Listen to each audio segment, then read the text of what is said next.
भारतीय सेना के वायु रक्षा रेजिमेंट के जवान दाऊराम प्रजापति की करीब 2 महीने पहले मौत हो गई थी।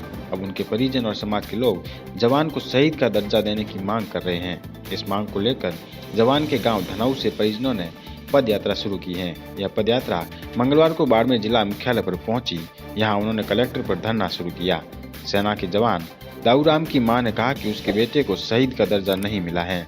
सर्किल पर उसकी प्रतिमा भी नहीं लगाई गई, इसलिए उनको पैदल आना पड़ा है। उन्होंने कहा कि जवान दाऊराम को मान सम्मान मिलना चाहिए।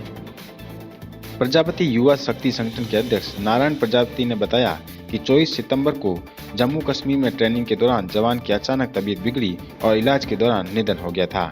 उन्होंने बताया कि जवान का पार्थिव शरीर यहां आया था, तब जनप्रतिनिधियों और प्रशासन के अधिकारियों ने आश्वासन दिया था कि जवान दाऊराम को उचित सम्मान देंगे। इस आश्वासन में गांव के सर्किल पर जवान की मूर्ति और परिवार को सहायता की बात भी शामिल थी, लेकिन 2 माह बाद भी कुछ नहीं हुआ है। आज से तकरीबन 2 महीने 6 दिन पहले एक दाऊ प्रजापति नाम का बच्चा शहीद हुआ है धनाऊ गांव में। तो वहाँ प्रतिनिधि और अपने विधायक महोदय और भी सारे लोग, जितने भी राजनीतिक प्रक्रिया के लोग थे, वो सारे लोग आए थे। एसडीएम साहब वहाँ उपस्थित थे। उन सब ने हमें आश्वासन दिया था कि भाई इस बच्चे को उचित सम्मान हम देंगे। उचित सम्मान में था कि भाई मुख्य चौराहे पर मूर्ति लगे और जो भी परिवार को हो मदद, वो मदद मिले। 2 महीने बीत जाने के बाद भी कोई भी विधायक या कोई भी जनप्रतिनिधि या एसडीएम साहब या और कोई व्यक्ति परिवार से मिलने तक नहीं गए। एमएलए साहब को भी कॉल किया, अन्य लोगों को भी कॉल किया, हमारे शिव विधायक को भी कॉल किया और भी सभी लोगों को कॉल किया। कोई भी इस परिवार की सुध लेने के लिए रास्ते में कोई नहीं आया। इसका मतलब हमें ऐसा लग रहा है कि हम एलियन हैं। एलियन का मतलब हम भारत के नागरिक नहीं लग रहे किसी को। हमारी विधानसभा के मालिक थे और विधानसभा के अगर वोटर विधायक के पास नहीं जाएंगे, नहीं रोएंगे तो कहाँ रोएंगे।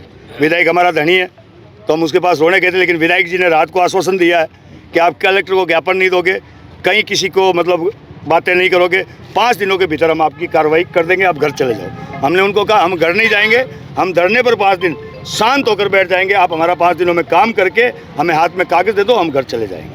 ये हमारी पूरी वार्तालाप हुई है सर। एक मांग मात्र हमने इनको कह दी कि मूर्ति मुख्य चौराहे पर लगे। 3 चौराहे हैं, हमने कभी ये नहीं कहा कि यहाँ लगे या वहाँ लगे। सरकार की जहाँ जमीन हो, मुख्य चौराहे पर तीनों पर कहीं भी हमें मूर्ति लगे। बच्चे को उचित सम्मान मिले। हमारा यहाँ राजनीति करने का या कोई नेतागिरी करने का शौक नहीं है। हमारा है कि परिवार संतुष्ट हो। ऐसे नहीं लगे कि रोड पर एक एक्सीडेंट हुआ व्यक्ति और एक सेना के लिए मरा हुआ व्यक्ति, दोनों एक समान ना हो। नारायण प्रजापति ने दुख जताया कि ऐसा लगता है कि हम भारत के नागरिक ही नहीं हैं, क्योंकि अब तक किसी ने हमारी सुध तक नहीं ली है।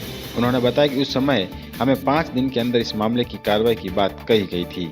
अब हम यहाँ पर शांतिपूर्ण तरीके से धरने पर बैठे हैं। मांग पूरी होने पर ही घर जाएंगे, नहीं तो जयपुर और दिल्ली जाना पड़ा तो वहाँ भी जाएंगे।